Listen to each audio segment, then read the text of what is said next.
We do not own the rights to anything or any music that's heard during the duration of this podcast. Also, a lot of these shows will have explicit content. So if you are not a fan of any cursing or profanity, you may want to walk away, but that does not mean that every show will consist of such. Are you serious? Like, we at season 7, like 1, 2, 3, 4, 5, 6, 7 seasons. Yeah, season 7. Magic number. If you know, you know. I'm not gonna go in depth with that, but yeah, this will be a very positive season. I don't know why and what's making me say that, but everything's changed. I'm still, like I said, stuff is very fluctuating now. I found that the connection with things is to get people to talk, as well as me taking time to talk. So you'll notice it, especially when you hear the first few episodes of this season. But it's just about sitting down and just having good talk, good conversation. Pass the message. Y'all know they ain't going nowhere. If you know, you know. If you've been around for a while, you already know how we give it up. But just hang in there. The content's amazing. The moves are even more amazing. And just put yourself in the right headspace to get this information. So hope y'all enjoy.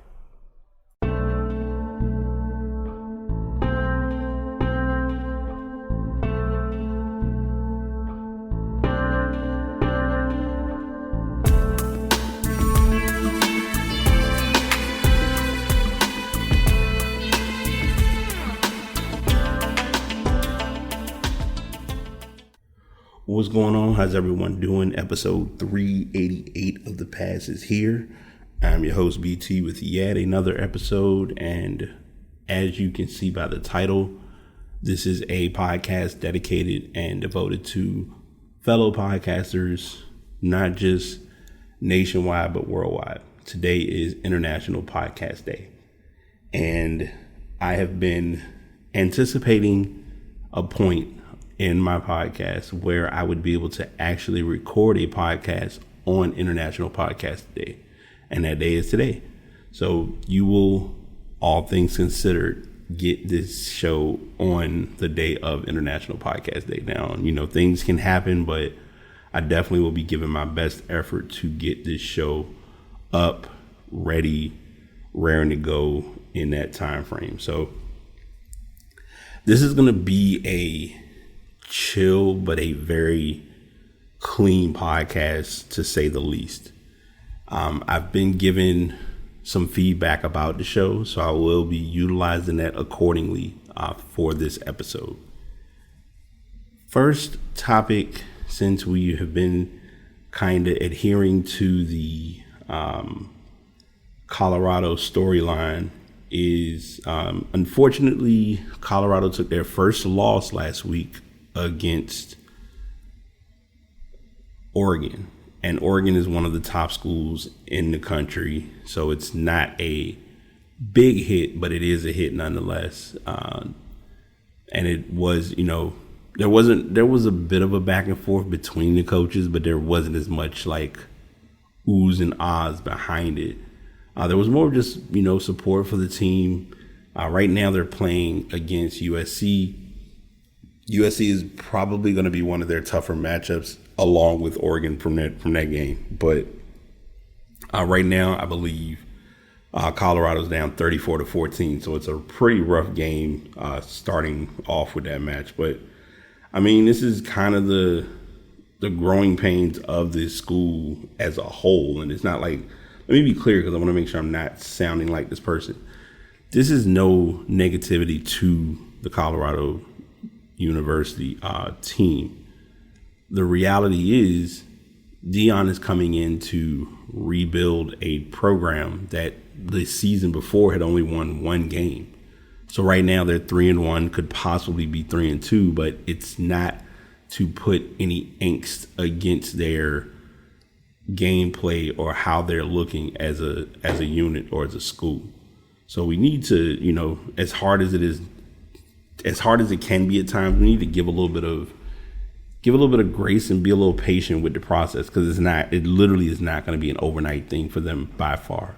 And we're seeing that firsthand. So I wanted to talk about that before we get into kind of the Brian-esque conversations for the week of internet for this day of International Podcast Day. So I know I'm always giving the backstory about how the show got started and where we are and where we're looking to go, but I'm not going to do that in this vein or in this space. Instead, I just want people to I want people to be less scared if they're interested in doing podcasting.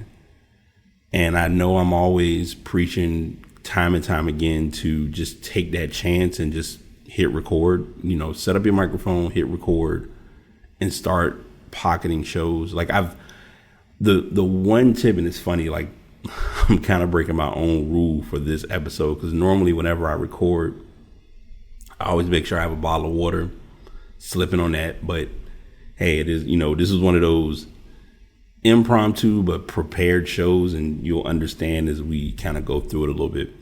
But anyone who comes to me, I hear it, frequently and often, like, hey, I want to do a show. Hey, I like to do a podcast. Where do I start? How do I begin? And my one thing that I always mention, and I think I even mentioned this on Deshaun's podcast, which I will be sure to place in the show notes when I was on his show as a guest, is to pocket a couple of shows. So record about 5 or 6 shows. They don't have to, now if they're current event based topics, you want to make sure that you are recording them, but at least able to put the space in to edit and upload accordingly. Now that can have some asterisks, and that can be a little tricky, depending on the circumstance, but you at least want to get the general basis down for your show to then build on, like, where you're looking to take your content next with the platform on, and just kind of being able to have, like, because it gives you the foundation, and it kind of gives you some good roots to work off of in knowing your work, your structure, and your process for doing the podcast. Even in the times of me doing it, I don't do it as much now because a lot of my shows are very freestylish but still structured. I always tell people to use like a notepad or a note-taking app, or tasking, like a to-do list type app, to remember what you're going to be talking about as your key topics or key points. Like, I'm always consistently preaching or consistently bringing up how important it is to, like, bullet point your topics, or bullet point your journal, your podcast as a whole.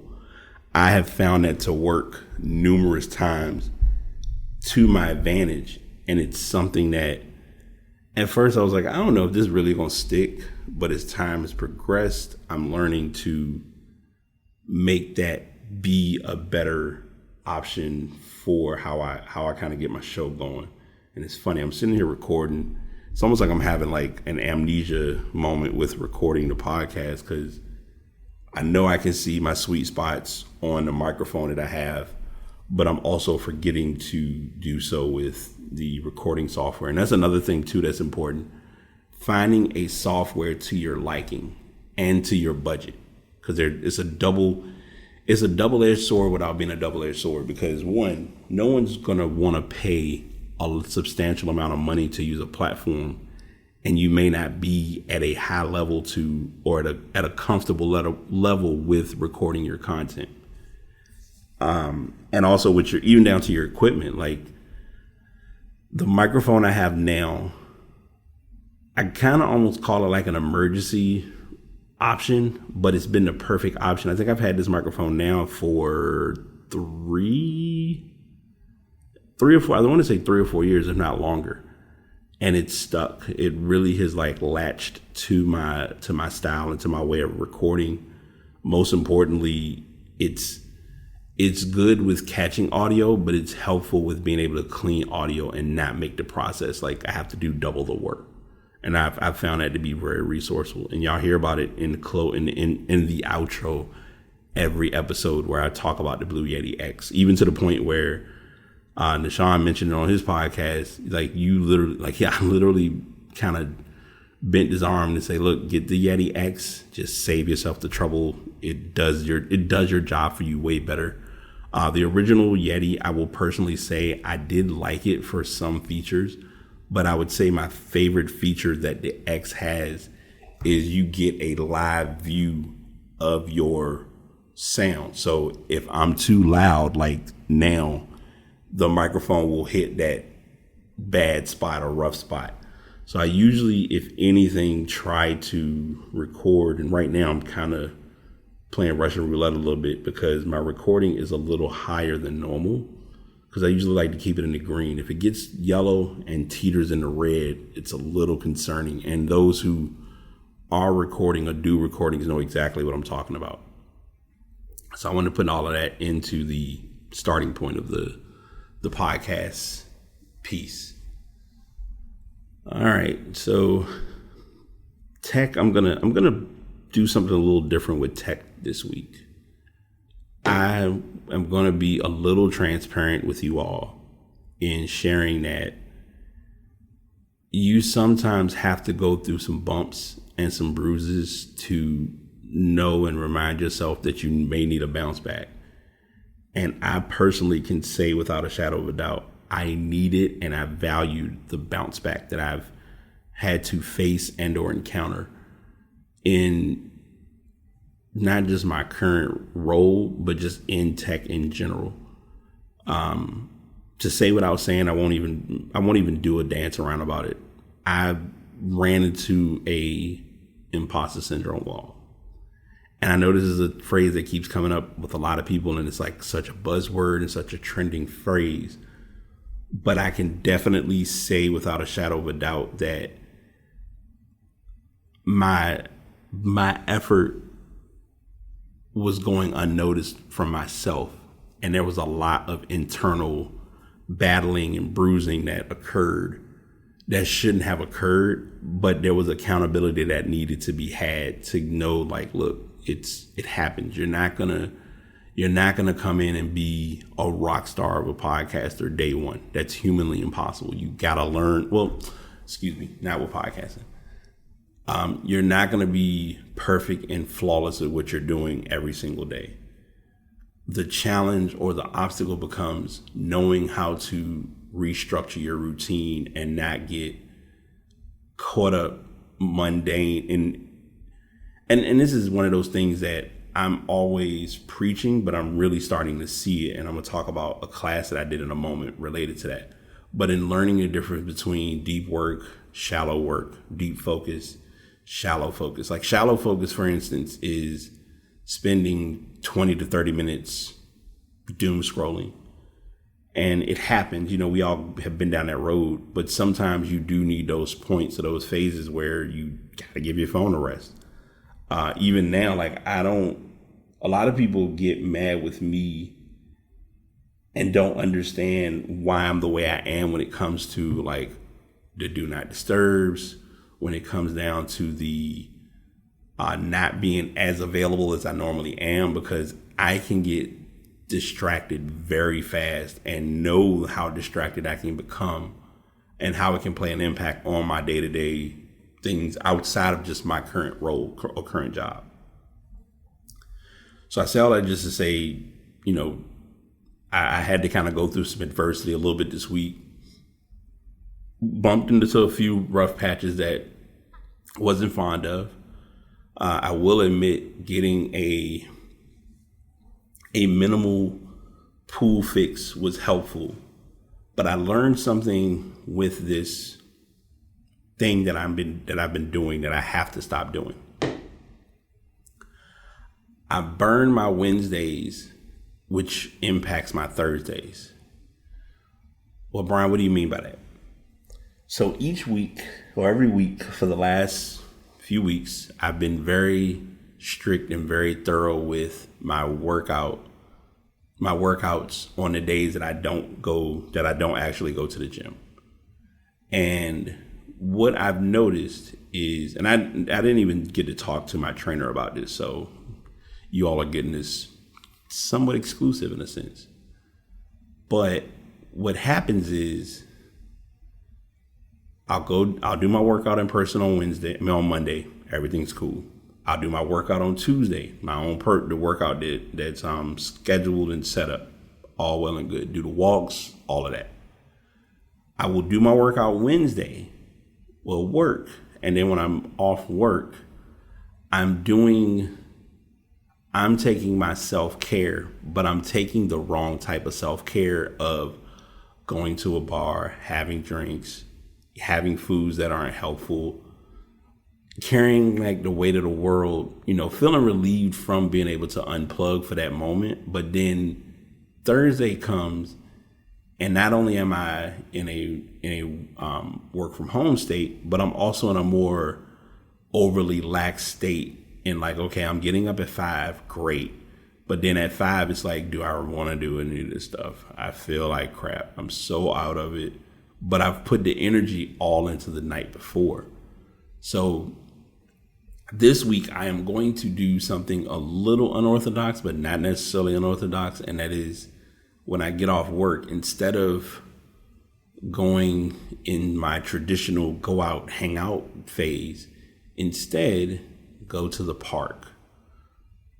Heck, go to the library, like go somewhere to reset, but reset in a more productive manner, and then head home, unwind, rest out, and be ready for Thursday, and kind of make that a new thing between. And it can be. Right now, I've kind of been looped into the trifecta of Starbucks, Panera, library, and outside of those three, pending the weather, heck, even outside, just sit outside at a park and just write or just reset. Because sometimes I think we need those resets and we need those like starting points to kind of get us going and kind of get things to make sense as to why we feel the way we feel, or why we are where we are at times. So there's that. I had and again, y'all are getting this raw and real. I had kind of a true reflective state over the last few days, but it hit me pretty hard yesterday. Have I had involvement in my life? Have I had good things come my way? Absolutely. Have I been putting the pressure behind the door while pushing the door to get through, in the process of knowing that I'm capable of doing a lot more? 1,000%. And I will be the first to admit that I'm beginning to see the wrath or the impact of that in where my beliefs are, where my faith stands, my connection with God, my just belief, just how I've been moving and how I've been operating.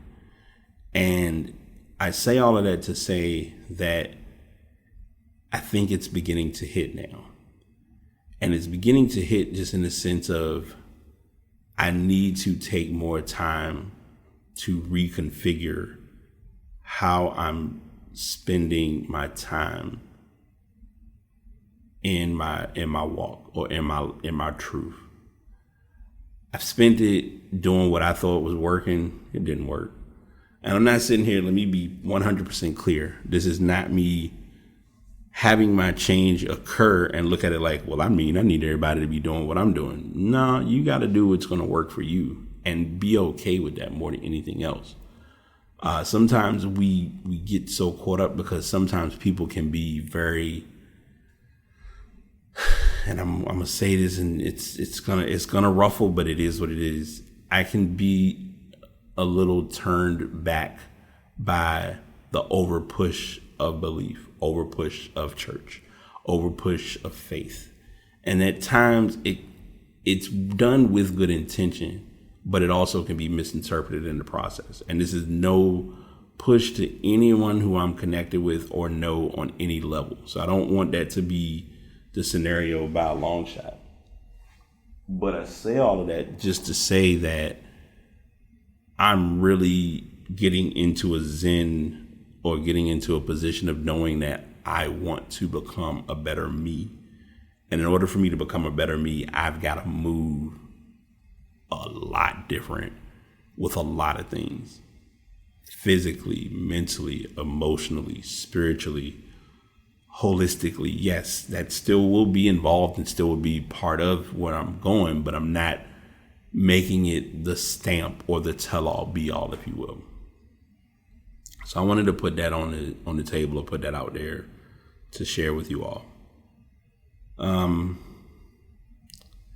have an article in front of me, and I believe I've been supporting them. Well, yeah, I've been supporting them for the past year, and they've been like my, if you will, they've been my saving grace of just how it all makes sense, even when it seems like it doesn't make sense. And why I'm saying it in that way, or why I'm giving it that type of verbiage, is because at times we have the blueprint and we know what to do. It's just having those points or those sweet spots where you need it to make sense and really get why it's important. And this kind of ties into what I'm always preaching on the podcast about productivity, planning, organizing, structure, things of that nature. A group, two young ladies, Anna and MJ, have made or created a space known as space-time monotasking. One of the best ideas that I've seen become a reality right before my eyes. They have a Discord that is like literally home, where you can kind of go in there and just be around people who are relatable in your path or in your journey on what you're trying to go through or what you're going through. And they have a lot of good tools and a lot of good resources that they share. And they did a snippet or a piece that talked about the do not disturb method. It's a productivity method to find flow and get shit done. So get shit done is kind of almost like the remix of the infamous book, Getting Things Done. And you just have to learn like how to get through it, and working through the process of really monotasking, where you work on one thing and get that thing done. And this goes back to what I was going to mention earlier. With my current role, I've been able to connect in other realms or through other platforms.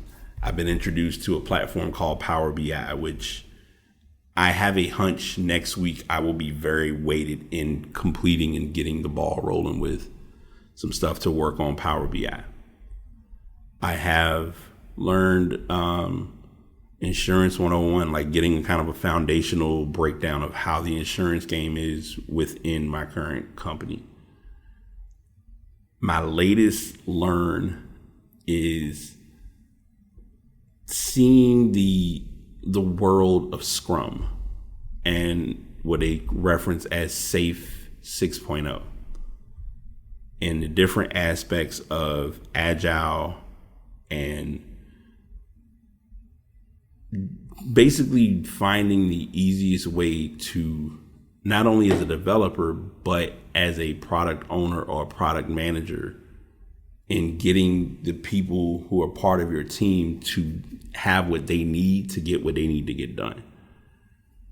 And it's not limited to the product owner or the product manager. It's also on the onus of the team itself, with utilizing everyone that they have in their arsenal outside of the folks who they may be directly working with.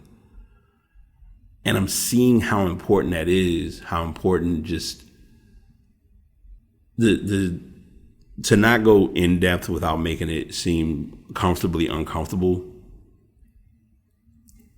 I started this role 6 months ago, and it was, and I'll share this with you all, because y'all know I'm always about being real about it and talking it out. Last week was my 6-month point within this department. All well and good, nothing to complain about, whatever. This past Wednesday was my 2-year anniversary of being with my company in, initially starting. Because I always tell people I have 2 anniversaries. I have my anniversary when I started with the company, and I have my anniversary of when I started with the company as no longer being a temp. And it's a big difference in the significance between the two. But all of that being said, my 6-month point hit last week, and I thought back to my first few weeks working, and where I sit, there is a product owner who sits near me who ironically taught our class, and she talked about the phrase, or she has a phrase up that says, stop starting and start finishing. And it has resonated with me on so many levels of realizing that it's nothing wrong with doing something new. But if you're doing something new while forgetting to do the other things that you haven't worked on, that is how you, and this doesn't even just apply to Agile, or this doesn't apply to the tech world. This applies to our day-to-day lives unknowingly. What we do as people is we will start something new and forget about the last thing we worked on. And then we're like, well, why didn't I finish what I worked on? I did that literally about an hour ago. I started my journal where I was like, okay, I'm going to do a quick journal, write some thoughts in my journal. But in the process of writing those things down in my journal, I turn around and I'm like, well, Brian, you still have a actual podcast to do, and you got to prep and do that. So I've left the journal with a line or two, and I still need to actually journal, but I'm also starting my podcast. So it's in the podcast process, many of you, going back to the international podcast reference, when people listen to a podcast, they just get whatever the length of time the podcast is. No one thinks about the preparation, making sure the location you're in has enough sound, has a reduction in sound conflicts. Because I've had people ask me, do I record at home? And in my experiences of home recording, I've realized one thing, and it's a constant regardless of where you are.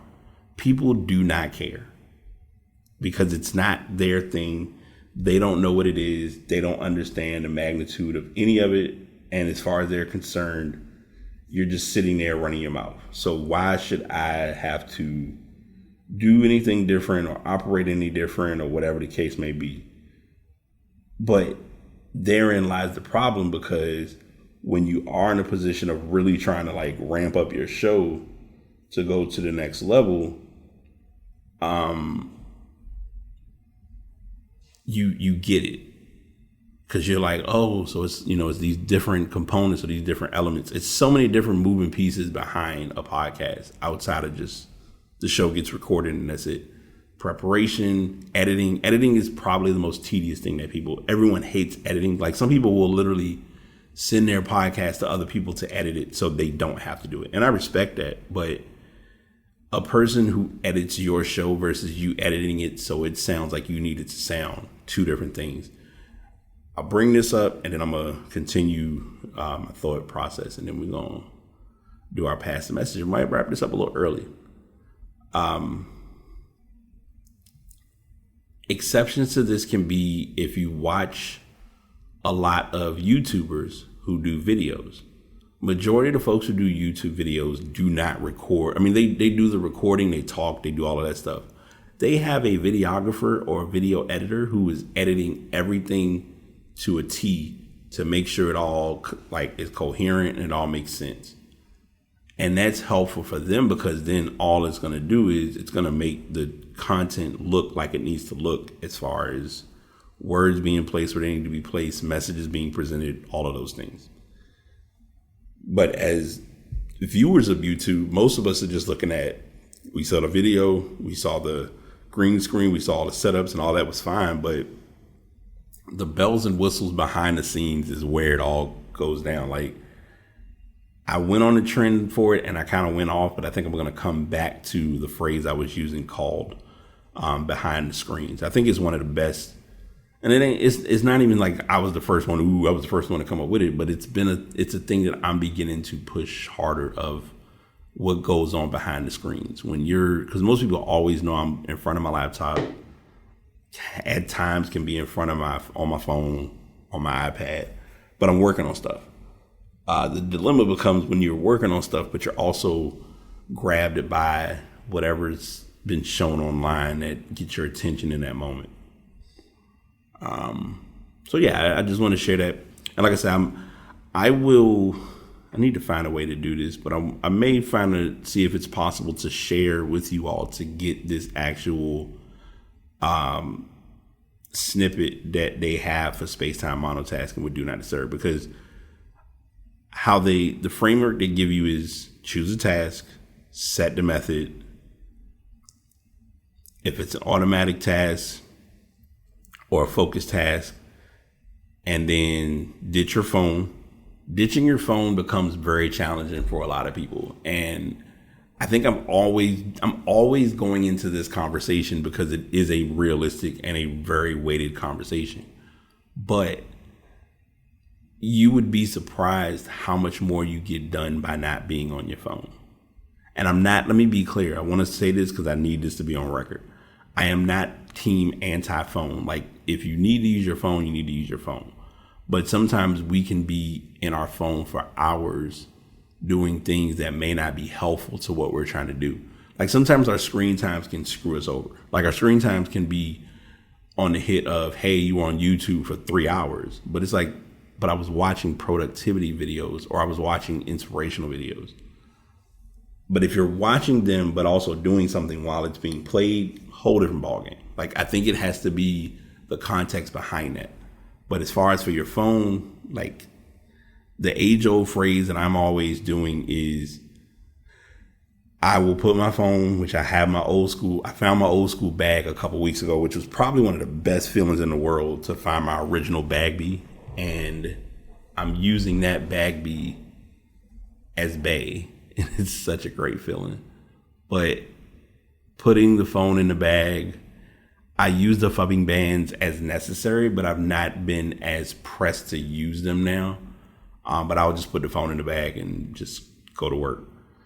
And I've noticed when I put my phone away, putting the phone away and also dropping it in Do Not Disturb, whether you have an iPhone or an Android, plays such a big role in your workflow unknowingly. Because once you've done that, now you got your main thing to do, which is get it done. Get whatever that thing is, get the shit done.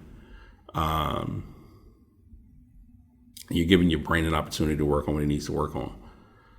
So, if you want to get any of these resources, these are things that they share, and I'm always an advocate of it too. So they have a cube timer that they recommend. I think it's a great cube timer to use. There are different options. There are the traditional timers that just you can set the timer to whatever time you want and run it. I've also just recently got the Tick Time Cube, which I think is one of my personal faves. I literally don't, like, no pun intended, I don't leave home without it. It is by far one of my favorite timers. They have a Do Not Disturb hat. Put the hat on, folks know, look, I'm chilling. Let me do my thing. They do have a Discord, which I am in, and the Discord is like everything, because you can go into Discord. If you want to turn your camera on, you can. You don't have to, but it kind of gives you a space to body double. And they just have they have other social media platforms that you can check out. So I'm going to find a way to share this Do Not Disturb method with you all in the show notes, and we'll go from there. Pass the message for this week. We're nearly a month away from Afrotech, and I want to really get people to understand as much as we don't like the state of technology at times, tech has the potential to really increase your value. And I'm saying it speaking on y'all behalf, but this is more me saying it myself. The value of tech has a very endless value beyond the traditional platforms and social medias and all that. A developer, I always love telling this story. And a lot of people may or may not even realize how intense this was. The developer of the app, Flappy Birds, created an app that just blew up. And when I say blew up, it blew up. But the app literally brings it home. Because, and this is what I mean by that. The person developed the app goes live. As with most apps, it had a couple advertisements. People may have been clicking on them. Some people may have been put in a position to have to see the app or see the ad and then go play the game. The developer made a substantial amount of money off of Flappy Birds when it first went live. It became too much for them, and they ended up, I believe, selling the app. Let's see. This is going to be a good closing segment. Dong Nguyen. So this is an article from 20. So to give you an idea, this is almost 10 years ago. That's how long it's been. Dong Nguyen's game would become one of those breakout viral success stories you hear about on Apple devices. The next Angry Bird, the next Temple Run. He uploaded a new game to the iOS store. It was one of the hundreds of apps added to Apple's iTunes marketplace. In that way, it was just another game, but it would prove to be anything but. He created a simple game in which a player controls a funny-looking bird by tapping the screen, and it needed a simple name. He called it Flap Flap until he realized another app had the same title. Luckily, developing and updating games on the App Store is such a fast, iterative process that he was able to retitle it Flappy Bird. Perhaps you've heard of it. The game will become one of those viral success stories you hear about from time to time. The next Angry Birds, the next Temple Run. Months after he released it, Flappy Bird shot to the top of the charts, drawing even more players, which made it even more popular, which drew in even more players. Millions of people were downloading Flappy Bird at its peak. He was raking in, I want you to hear this number, $50,000 a day from the pop-up ads that appeared during gameplay. But he was also under a constant barrage of messages, insults, requests for interviews, and even death threats. He decided that it wasn't for him. He stopped talking to anyone and pulled it from the App Store. He'd soar briefly and came down hard. And then they kind of give the backstory of Flappy Bird's evolution and how it was a lot for him, because I don't think he realized, because a lot of times when people develop something, they're not thinking about how that development can play an impact on everyone involved. And in this case, there was no exception to that. This app blew up quick. When I tell you quick, it was bam, bam, bam. Here we are. And it's I was not ready for this, but apparently it happened, and it ended up being pulled from the App Store. And sometimes you really don't know, thankfully, and let me see, I'm hoping that this did not happen, because a lot of times when apps can hit that big stride, it could be to the point where it causes the developer to say, man, I'm good. I don't want to do anything anymore. Oh, okay. I was wait, people put stories up that don't be remotely true. Can't take this anymore. Yeah, so so he is currently 38 and just been doing his thing, chilling. So, and a lot, and this is something I say all of that to say this, and I'm gonna make this the message to pass along. Anything that you're capable of doing can have a massive impact on others, and you may not even realize it. And that can go in a barrage of directions. It can be you get something done and it generates a massive amount of attention and ingenuity, or you do something and it flops and it causes everything around you to become like a domino effect. Case in point, and I'm not going to put too much of this out there, but I'll share it. There was a point of being involved with modifications within my work that played a big role within the company and could have been probably one of the biggest impacts on the company overall. Thankfully, it was able to be fixed within a couple minutes, but still having that occur was like, okay, you got to really be on your P's and Q's of what you're doing, which I was, and have learned since, and avoid doing anything in that realm to even remotely put myself in that position of that high of a risk. So just be aware of what you're doing. And the message here is to take your time, really take your time with what you're doing and what you're working on. And don't feel like you have to match the pressure that's being put on you. If you do something at your pace, do it at your pace, but make sure you're doing it, because it's better to stop starting and start finishing, which is what I want to be sure that you all remember.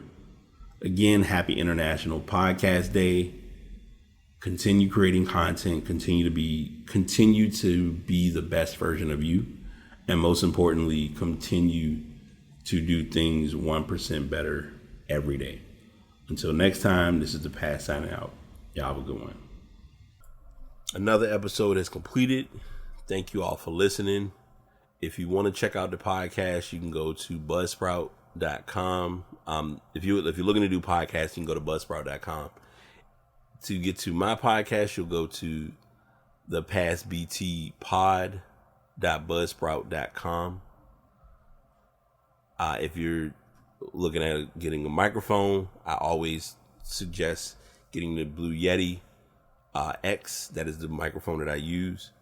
If you're starting off and you need something more affordable, Samson Meteor, it's a worthwhile investment. And there are other microphones that are going to be simple enough. My big suggestion I tell everyone whenever looking for a microphone, be sure that your microphone has the ability to have you listen to your audio or listen to yourself as you're talking. It will make a big difference in your editing and your podcast. Also, most importantly, and I tell people this is a tip offline, but I'm giving this in the final listen or at the end of the show. Drink water while recording, and also just drink water in general. But drink water while you're recording, and the reason why, you'll be surprised. All right. See y'all on the next show.